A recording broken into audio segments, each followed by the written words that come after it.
warahmatullahi wabarakatuh. Nama saya Devi Irmawati, kelas P6A, NIM 1812138. Saya di sini akan memaparkan tentang pemetaan kompetensi mata pelajaran Al-Quran Hadis kelas 10 semester genap. Nah, poin yang pertama itu mengorganisasikan peta kompetensi pada semester ini. Nah, terdapat standar kompetensi dan kompetensi dasar. Nah, standar kompetensi yang pertama itu memahami hadis, sunnah, khobar, dan atsar. Nah, kompetensi dasar yang pertama itu memahami pengertian hadis, sunnah, khobar, dan atsar. Yang kedua itu mendeskripsikan substansi perbedaan dan persamaan pengertian hadis, sunnah, khobar, dan atsar. Nah, standar kompetensi yang kedua itu memahami unsur-unsur hadis. Terdapat kompetensi dasar yang pertama itu memahami unsur-unsur hadis, menyajikan unsur-unsur hadis. Nah, standar kompetensi yang ketiga itu memahami macam-macam sunnah Nabi. Nah, adapun kompetensi dasar yang pertama itu mengidentifikasikan macam-macam sunnah kauliyah, fi'liyah, takririyah, hamimiyah, dan fungsinya terhadap Al-Quran. Nah, standar kompetensi yang selanjutnya itu hadis dari segi kualitas dan kuantitas. Terdapat standar kompetensi dasar yang pertama itu meyakini hadis sahih dan hasan sebagai dasar hukum ajaran Islam. Yang kedua itu berpegang teguh pada sahih dan hasan sebagai pedoman dalam kehidupan sehari-hari. Yang ketiga itu menghayati nilai kebenaran yang terkandung dalam hadis yang sahih. Dan keempat itu menunjukkan sikap kritis dalam mengamalkan hadis sebagai dasar dalam kehidupan sehari-hari. Yang kelima itu menunjukkan perilaku yang menggunakan hadis sebagaimana fungsi yang telah dipelajari. Yang keenam itu menunjukkan perilaku yang selektif terhadap keanekaragaman hadis. Yang selanjutnya yaitu memahami pembagian hadis dari segi kuantitas dan kualitas. Dan yang terakhir itu mempresentasikan pembagian hadis dari segi kuantitas dan kualitas.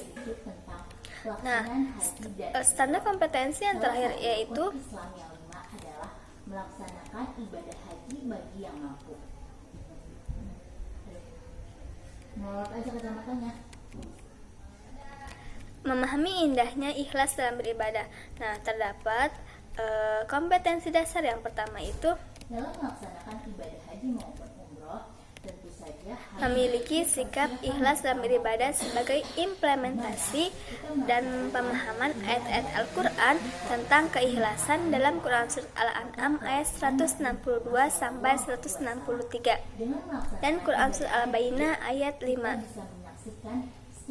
Yang kedua itu memahami ayat-ayat Al-Quran tentang keikhlasan dalam ibadah terdapat dalam Quran Surat Al-An'am ayat 162 sampai 163 dan yang selanjutnya itu Quran Surat Al-Bayyinah ayat 5. Dan kompetensi dasar yang ketiga itu mendemonstrasikan hafalan dan arti perkata pada ayat Al-Quran tentang keikhlasan dalam beribadah pada surah Al-An'am ayat 162 sampai 163 dan Quran Surah Al-Bayyinah ayat 5. Nah, poin yang kedua itu hasil kontes tema yang relevan.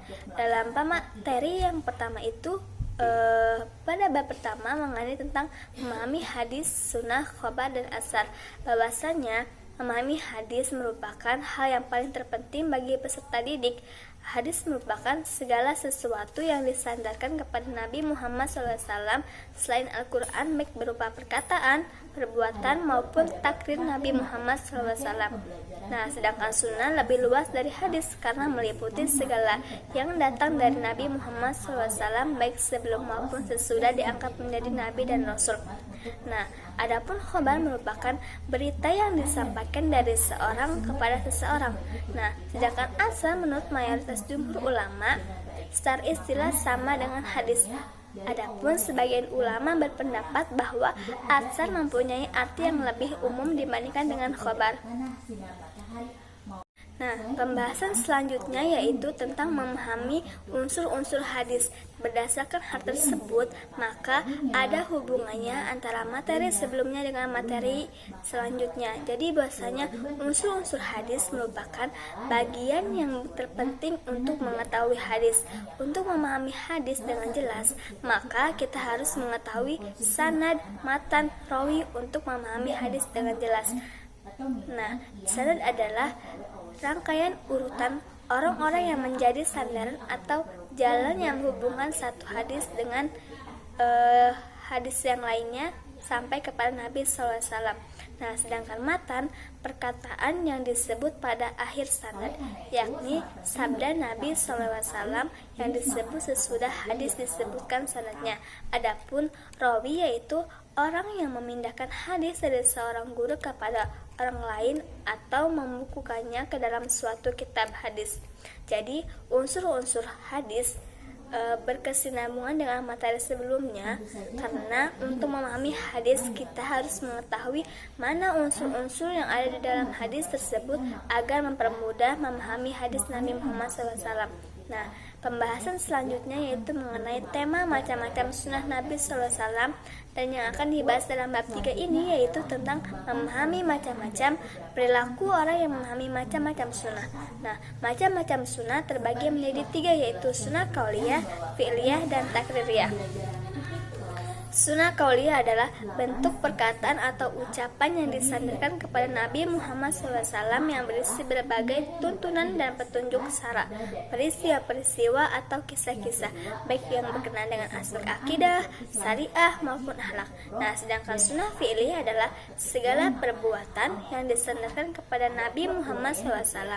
Nah, adapun sunnah takririyah adalah sunnah yang berupa ketetapan Nabi Muhammad SAW terhadap apa yang datang atau yang dilakukan para sahabatnya. Nah, perilaku orang yang memahami sunnah mendatangkan banyak manfaat. Oleh karena itu, kita sebagai pendidik dan umat muslim harus mengetahui banyak hal tentang unsur-unsur hadis dan ilmunya dengan meningkatkan kegiatan belajar mengajar. Jadi, bahwasanya pada bab ini dengan bab sebelumnya semuanya saling berkaitan mengenai memahami hadis Nabi SAW. Adapun pembahasan selanjutnya yang dihasilkan yaitu mengenai tema indahnya ikhlas dalam beribadah. Dalam bab terakhir di semester genap ini menjelaskan secara luas tentang memahami indahnya dalam beribadah. Apabila kita melaksanakan ibadah dengan ikhlas, maka hidup kita akan indah dalam menjalankannya.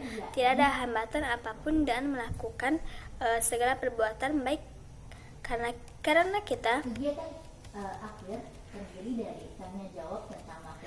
kita menjalankannya dengan ikhlas. Dalam Al-Quran Surat Al-An'am ayat 162-163 bahwasanya kewajiban manusia untuk beribadah kepada Allah SWT secara ikhlas. Ikhlas berarti melaksanakan perbuatan semata-mata untuk mendapatkan ridha Allah SWT, tidak bercampur dengan hal-hal lain. Apabila kita ikhlas, maka kita memperoleh manfaat dalam kehidupannya. Nah, yang selanjutnya itu mengembangkan perencanaan dalam beberapa konteks yang relevan. Nah, pada mata pelajaran Al-Quran Hadis kelas 10 semester 2 ini terdapat 5 tema. Yang pertama itu memahami hadis sunnah, khobar, dan atsar. Yang kedua itu unsur-unsur hadis. Yang ketiga itu macam-macam sunnah Nabi. Dan yang keempat itu hadis dari segi kualitas dan kuantitas. Dan yang kelima itu indahnya ikhlas dalam beribadah. Nah, tujuan dalam pembelajaran materi ini yang pertama itu murid dapat mengkaji materi hadis, sunnah, khobar, dan atsar, unsur-unsur hadis, macam-macam sunnah Nabi, hadis dari segi kuantitas dan kualitas, adab, dan indahnya ikhlas dalam beribadah. Nah, tujuan dalam pembelajaran yang kedua itu murid dapat menerapkan pengertian sanad dan matan dalam hadis. Nah, yang ketiga itu murid menunjukkan contoh macam-macam sunnah.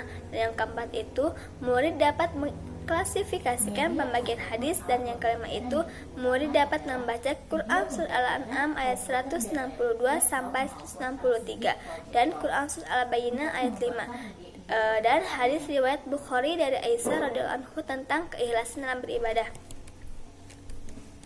Adapun metode dan model pembelajaran yang digunakan dalam materi ini, yang pertama itu pendekatan scientific, yang kedua itu model pembelajaran contextual teaching and learning, Dan yang ketiga itu metode diskusi. Mengembangkan ide-ide pertanyaan yang bersifat Nah, dalam 5 tema tersebut terdapat nilai demokratis dengan memberikan semua pembukaan, kepada kegiatan inti, dan penutup. Nah, pembukaan yang pertama itu peserta didik membuka pembelajaran dengan salam dan berdoa bersama dipimpin oleh seorang peserta didik dengan penuh khidmat. Yang kedua itu peserta didik memulai pembelajaran dengan membaca Al-Quran. Yang ketiga itu guru memperlihatkan kesiapan diri dengan mengisi lembar kehadiran dan memeriksa pakaian, posisi, dan tempat duduk yang disesuaikan dengan kegiatan pembelajaran. Yang selanjutnya itu kegiatan inti.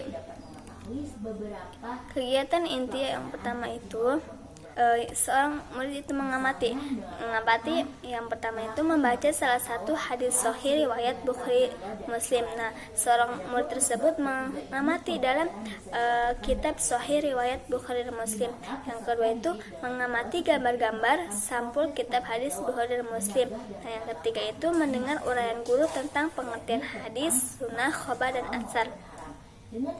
Nah, selanjutnya itu seorang murid mengeksplorasi, menentukan sumber informasi berkaitan dengan pengertian hadis, sunnah, khobar, dan atsar, dan mengumpulkan data dari berbagai sumber termasuk media cetak elektronik tentang pengertian hadis, sunnah, khobar, dan atsar.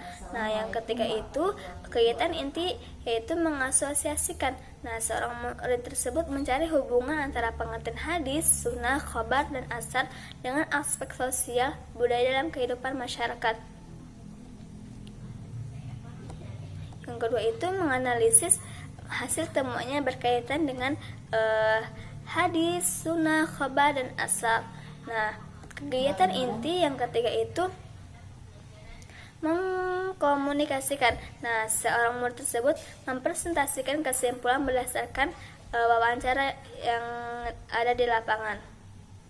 Nah, yang kedua itu menyampaikan hasil belajar atau hasil temuan tentang pengertian hadis, sunnah, khobar, dan atsar. Nah, yang terakhir itu penutup.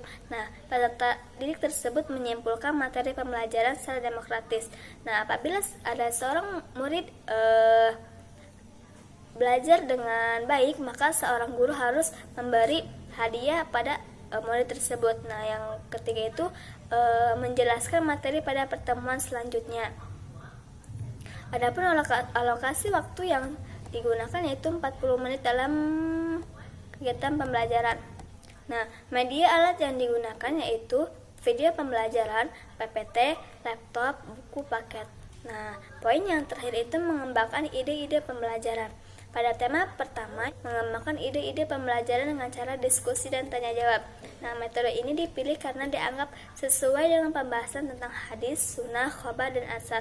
Metode ini diterapkan di mana siswa diberi kesempatan untuk berdiskusi dan bertanya antara kelompok satu dengan kelompok yang lainnya. Metode ini diterapkan dapat berjalan dengan efektif dalam proses pembelajaran. Selanjutnya yaitu dengan menggunakan metode demonstrasi. Nah, metode demonstrasi tersebut yaitu metode yang digunakan dengan cara kegiatan langsung agar siswa memahami proses pembelajaran lebih mudah. Mungkin cukup sekian dari saya, kurang lebihnya mohon maaf.